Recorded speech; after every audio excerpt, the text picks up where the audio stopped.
We're restructuring. Hope there's no hard feelings. You understand how business works. My name's Frank Delaney. I'm 64 years old and I've spent 29 years keeping Crestwood Technologies running. 29 years of showing up at 5:30 in the morning, fixing what was broken, training every new hire who walked through those doors. I never took a sick day, never complained when they asked me to work weekends, never said no when they needed someone to stay late and make sure the servers didn't crash overnight. 4 days. That's all I had left before my full pension benefits kicked in. 4 days before I could walk out of there with my head high and my future secure. 29 years and 11 months of service, and Brandon Chase just told me I was done. He didn't even look at me when he said it. Just stared at his laptop screen like I was some line item on a spreadsheet he was crossing out. The conference room felt smaller than usual, the fluorescent lights buzzing overhead like they always did when the building got quiet. I could see through the glass walls to the cubicles where people I'd trained were working, completely unaware that the guy who'd shown them how to fix the air conditioning system and taught them which vendors to trust was getting his walking papers. Budget cuts, Brandon continued, finally glancing up. We're moving in a leaner direction. Nothing personal, Frank, just business. I nodded. What else was I supposed to do? Argue? Beg? I'd seen other guys my age get escorted out by security for making a scene. That wasn't going to be me. The termination paperwork was already printed and waiting in a manila folder. Standard stuff: final paycheck calculations, COBRA information, return of company property. I signed where they told me to sign. Dated everything with the same pen I'd been using for the past 5 years, the one with the Crestwood logo that was starting to fade. Badge and keys, Brandon said, holding out his hand. I unclipped the ID badge from my belt, the same spot it had lived for nearly 3 decades. The plastic was worn smooth from years of swiping through card readers. My employee photo looked younger, taken back when my hair was still brown, and I thought I'd retire from this place with dignity. The keys felt heavier than they should have. Master keys to every door in the building, keys to the equipment rooms, the supply closets, the loading dock. I'd been trusted with everything. I placed them in Brandon's palm without a word, picked up my copy of the paperwork and walked out. Past the cubicles where people were already looking away. Past the break room where I'd eaten lunch at the same table for 29 years. Past the security desk where I'd checked in thousands of times. The parking lot was quiet. My truck started on the first try, same as always. I sat there for a minute, engine running, looking back at the building.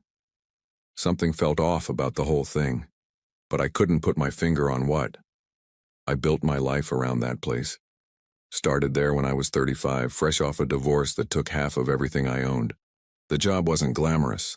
Facilities management meant I was the guy who fixed the plumbing when it backed up and made sure the heat worked in winter. But it was steady work with good benefits, and they promised me that if I stuck around, they'd take care of me when I got old. Crestwood wasn't much back then. Maybe 50 employees, 2 buildings, still trying to figure out what kind of tech company they wanted to be. I watched them grow, helped them expand into 4 buildings across the industrial district. When they needed someone to oversee the construction of the new data center, they asked me. When the city inspectors came around asking questions about building codes, they sent me to deal with them. I trained every facilities person who came after me, showed them how to read the blueprints, how to negotiate with contractors, how to keep everything running without breaking the budget. Most of them moved on to better jobs eventually. I stayed. This was my place. My wife passed away 8 years ago. Cancer. The company health insurance covered most of the treatments, and Brandon's predecessor let me take all the time I needed for doctor appointments and hospital stays. When she died, half the office came to the funeral. They were good people, good company. Brandon was different when he took over 3 years ago. Younger. Business degree from some fancy school. He looked at everything like it was a problem that needed solving, including the people who'd been there since before he was born. Started bringing in consultants to optimize operational efficiency. Started talking about right-sizing the workforce. The signs were there if I'd wanted to see them. Brandon stopped saying hello when he passed me in the hallway. stopped including me in the monthly department meetings. When I submitted my budget requests, they came back with questions I'd never had to answer before. Why did we need so many maintenance contracts? Could we get by with fewer safety inspections? Wasn't I getting a little old to be climbing ladders and crawling around in equipment rooms? I figured he was just trying to assert himself as the new boss, show everyone he was making changes. I'd seen it before with other managers. They come in, make some noise, then settle into the routine once they realize how things actually work. But there were other things too. Conversations that stopped when I walked into a room. Meetings I wasn't invited to anymore. A new hire in facilities who asked me questions about my job responsibilities. Things he shouldn't have needed to know unless someone was planning to have him take over. I should have paid more attention. Should have asked more questions. But I was 4 days away from my pension vesting, and all I could think about was making it to the finish line. That night, I sat at my kitchen table with the termination paperwork spread out in front of me. The numbers didn't add up the way they should have. According to my calculations, I had 29 years and 11 months of service. According to their paperwork, I had 29 years and 10 months, 1 month short of full pension benefits. I pulled out my old employee handbook, the one from 15 years ago when they changed the retirement policy. It was clear as day. 30 years of service or age 65, whichever came first, for full benefits. I was 64 with 29 years and 11 months. 4 more days and I would have hit the 30-year mark. Then I remembered the company-wide memo Brandon had sent out just last month. I'd kept a copy because it seemed important. Updates to the employee handbook, clarifications about retirement benefits, assurance that the company was committed to honoring all existing agreements. I found it in my filing cabinet, right where I'd left it. Effective immediately, all retirement benefit calculations will be based on continuous years of service as defined in the current employee handbook. Employees approaching retirement eligibility should review their service records to ensure accuracy. I read it 3 times. Then I got out my calculator and started going through my pay stubs. Every single one, going back 15 years. Holiday pay, overtime, vacation days, sick leave. Everything was documented. Everything matched up to 29 years and 11 months of service as of this Friday. They'd miscalculated on purpose, or maybe they just hoped I wouldn't notice. I thought about calling Brandon, demanding they fix the paperwork. But what was the point? He'd already made it clear that I was done. Calling him would just give him a chance to come up with another excuse, another reason why the rules didn't apply to my situation. I thought about getting a lawyer, but lawyers cost money I didn't have. And fighting a big company with deep pockets was a young man's game. Then I remembered Janice O'Connell. She'd worked in human resources at Crestwood for 12 years before retiring last year. Sharp woman, always played by the book, never let the company cut corners when it came to employee rights. I'd heard through the grapevine that she was doing consulting work now, helping other companies avoid the kind of legal problems that came from treating employees badly. I found her number in my old contacts and stared at it for a long time. Making that call would mean admitting that I'd been screwed over. It would mean fighting back instead of just accepting what had happened and moving on. But sitting there in my kitchen, looking at 29 years of pay stubs and a termination letter that didn't match the facts, I realized something had shifted inside me. I wasn't angry. I was focused. I picked up the phone and dialed. Janice answered on the second ring. Her voice was the same as I remembered. Direct, no nonsense, the kind of tone that made you want to tell her the truth whether you planned to or not. "Frank Delaney," she said before I could introduce myself. "I heard about what happened. Word travels fast in this business." I laid out everything for her. The timing of my termination, the discrepancy in the service calculation, Brandon's attitude over the past few months. She listened without interrupting, asking pointed questions about dates and documentation. When I finished, there was a long pause. "You kept all your pay stubs?" she asked. "Everyone. Company memos? Policy updates? Everything important. My wife always told me to keep good records." "Smart woman, Frank, I need you to listen carefully. What Brandon did isn't just wrong, it's illegal. Federal law protects employees from being terminated to prevent them from collecting earned benefits. But proving it requires more than just the timing. We need to show intent. She explained how these cases worked. The Department of Labor took them seriously, but they needed solid evidence, documentation, a pattern of behavior, something that showed the termination wasn't just bad timing but deliberate fraud. "Bring everything to my office Monday morning," she said. "Don't talk to anyone at Crestwood. Don't post anything on social media.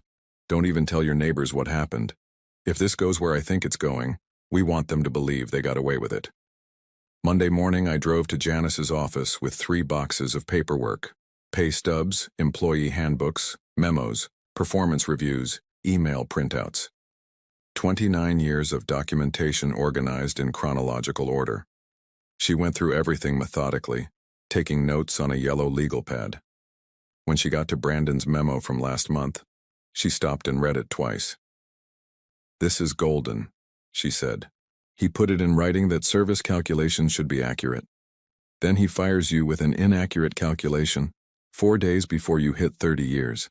Either he's incompetent or he's lying. What's the difference? Incompetence gets you your job back. Lying gets you your job back plus damages plus a federal investigation that could shut down their entire human resources department." She explained the process. File a complaint with the Department of Labor. They'd investigate, interview witnesses, review documents.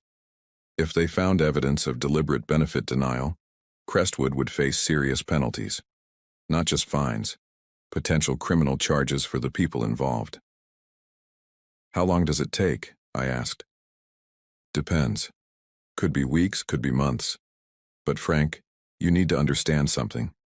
Once we file this complaint, there's no going back. Brandon's going to know you didn't just walk away quietly.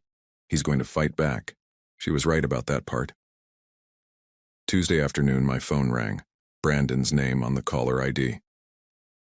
"Frank, I heard you've been talking to people about your termination. I hope you're not planning to do anything stupid."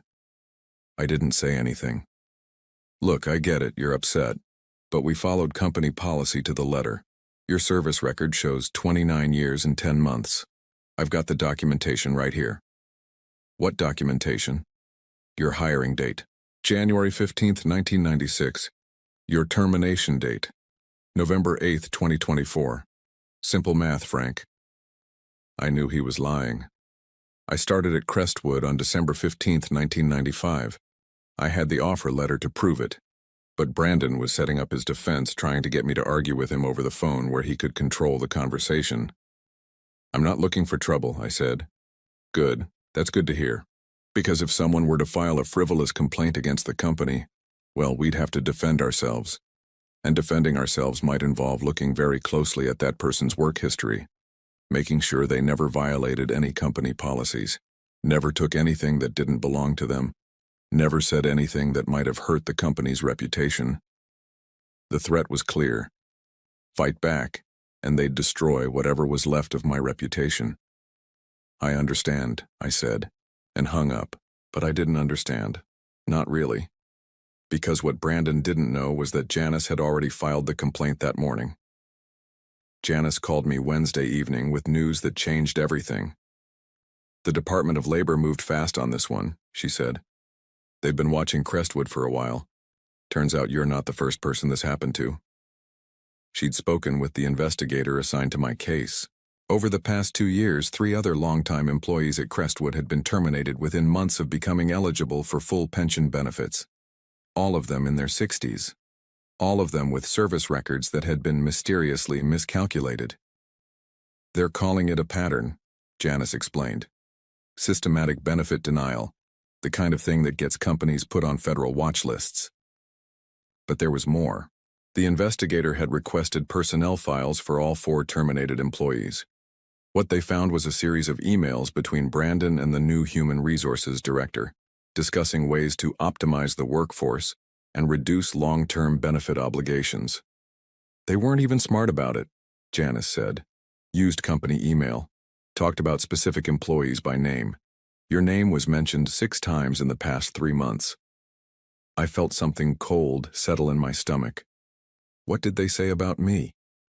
That you were a legacy cost, that your pension and healthcare benefits would represent a significant ongoing expense, that your position could be eliminated and your responsibilities distributed among existing staff.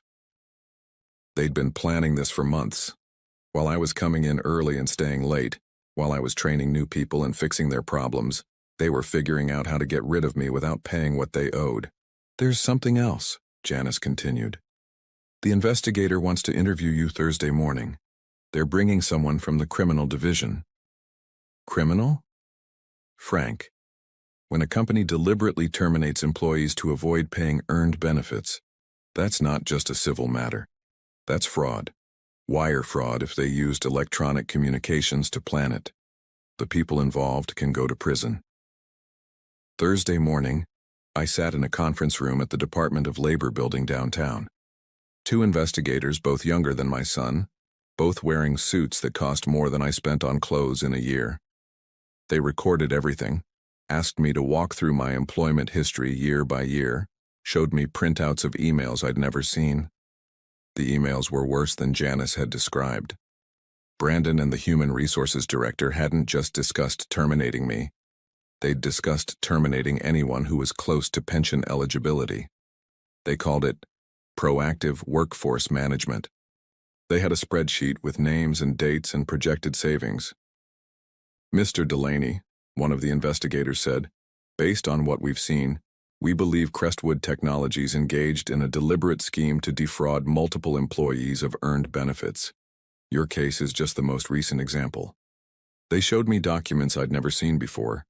Internal company communications about the cost of maintaining older employees, memos about renegotiating pension obligations, a presentation to the board of directors that included a slide titled Legacy Employee Transition Strategy. My name was on that slide, along with the names of the 3 other employees who'd been terminated. We were all listed under Q4 optimization targets. We're going to need you to testify, the other investigator said. This is going to trial. Federal court. The people responsible are going to be held accountable. I thought about Brandon sitting in that conference room, telling me it was just business, nothing personal. I thought about 29 years of getting up before sunrise, of fixing things that were broken, of believing that loyalty would be rewarded. What do you need me to do? The federal investigation moved faster than anyone expected. By the following Monday, investigators had seized Crestwood's email servers and interviewed 6 current employees. By Wednesday, they'd executed a search warrant on Brandon's office and the Human Resources Department. Janice kept me updated on everything. The investigators had found more evidence than they knew what to do with. Internal documents dating back 3 years showing a systematic plan to eliminate older employees. Spreadsheets calculating pension savings. Email threads discussing the best timing for terminations to avoid legal challenges. They kept records of everything, Janice told me over coffee Thursday morning. It's like they wanted to get caught. The plan was simple and brutal.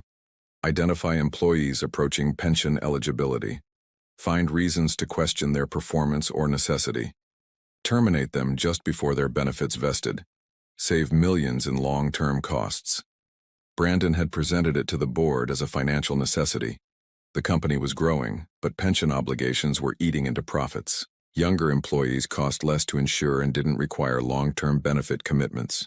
It was basic business math. What he hadn't counted on was someone like me keeping detailed records, or someone like Janice understanding federal employment law, or investigators who took benefit fraud seriously. Friday afternoon, Brandon called me again. This time his voice was different, higher-pitched, nervous. Frank, I think there's been a misunderstanding about your termination. We should talk. Work something out. What kind of misunderstanding? Your service record. We may have made an error in the calculation. If you'd be willing to come in Monday morning, we could review everything. Make sure you get what you deserve. He was panicking.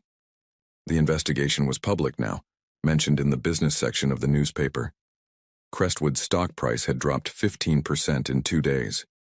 The board was asking questions Brandon couldn't answer. I don't think that's necessary, I said. Frank, please. We've worked together for years. Let's handle this professionally. No lawyers, no government agencies. Just 2 reasonable people working out a disagreement. But it was too late for reasonable. The Department of Labor had already filed charges. Criminal charges, not just civil ones. Brandon was facing up to 5 years in federal prison for wire fraud and conspiracy to defraud employees of earned benefits. Monday morning, I got a call from the company's lawyer. Not Brandon, the actual company lawyer, the one they brought in when things got serious. Mr. Delaney, my client would like to discuss a settlement, full reinstatement of your pension benefits, health care coverage, and additional compensation for the inconvenience you've experienced.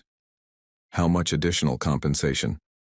We're prepared to offer $50,000, provided you agree not to pursue further legal action. I told him I'd think about it. Then I called Janice. Don't take it, she said immediately. Frank, they're scared. The criminal charges are just the beginning. Once this hits federal court, other employees are going to come forward. This is going to be a class action lawsuit worth millions. She was right. By Tuesday, the Department of Labor had been contacted by 8 more current and former Crestwood employees who suspected their terminations or benefit calculations were fraudulent. By Thursday, it was 15. The local news picked up the story. Federal investigation targets local tech company. Brandon's photo was on the front page of the business section, looking uncomfortable in a suit that suddenly seemed too big for him. I didn't have to do anything but wait. The system was working exactly the way it was supposed to work. And Brandon was about to learn what it felt like to have your future decided by someone else. Tuesday morning, I was drinking coffee and reading the newspaper when my phone rang. Janice calling earlier than usual. Turn on Channel 6, she said. Now. I found the remote and switched to the local news. Brandon Chase was being led out of the Crestwood building in handcuffs. Federal agents carrying boxes of documents behind him. The reporter was talking about wire fraud charges and conspiracy to defraud employees of earned benefits. Federal prosecutors allege that Chase and Human Resources Director Patricia Walsh engaged in a systematic scheme to terminate longtime employees just before they became eligible for full pension benefits, the reporter said. The alleged fraud cost affected employees hundreds of thousands of dollars in earned benefits. The camera showed Brandon stumbling slightly as the agents helped him into a federal marshal's vehicle. His face was pale, his usually perfect hair disheveled. He looked smaller than I remembered. The indictment charges Chase with 14 counts of wire fraud and conspiracy, the reporter continued. If convicted, he faces up to 70 years in federal prison. I turned off the television and sat in the quiet of my kitchen. 29 years of getting up before sunrise, of fixing things that were broken, of believing that loyalty mattered. It had mattered, just not the way I thought. Janice called back an hour later with more news. The Department of Labor had completed their investigation. 18 employees had been affected by the scheme. Total damages exceeded $2 million. Crestwood's board had voted to terminate Brandon and Walsh immediately and had agreed to full restitution for all affected employees. Your pension is fully restored, she said, backdated to when it should have vested, plus health care benefits and additional compensation for damages. How much additional compensation? $200,000 plus your legal fees. I thought about Brandon telling me it was just business, nothing personal, just the way things worked. 3 months later, I was back in my workshop building a bookshelf for my daughter. The tools felt good in my hands. The smell of sawdust and the sound of wood being shaped into something useful reminded me why I'd always been good at fixing things. My pension payments had started right on schedule. The additional compensation sat in my savings account, earning interest. I hadn't touched it yet. Wasn't sure I needed to. After 29 years of steady work, I had everything I needed. Brandon had pleaded guilty to federal charges and been sentenced to 18 months in prison. Patricia Walsh got 6 months and 2 years of probation. Crestwood had been acquired by a larger company that cleaned house in the management ranks. The local newspaper had run a follow-up story about the case. Local man's complaint leads to federal investigation.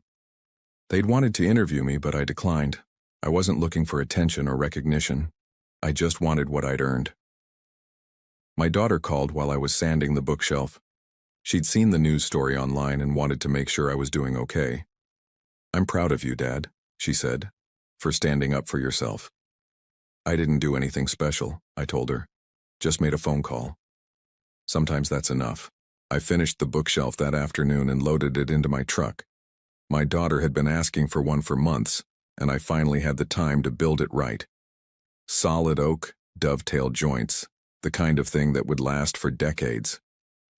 As I drove to her house, I thought about the difference between building something and just fixing what someone else had broken. Both had their place. Both mattered. But building something new felt better.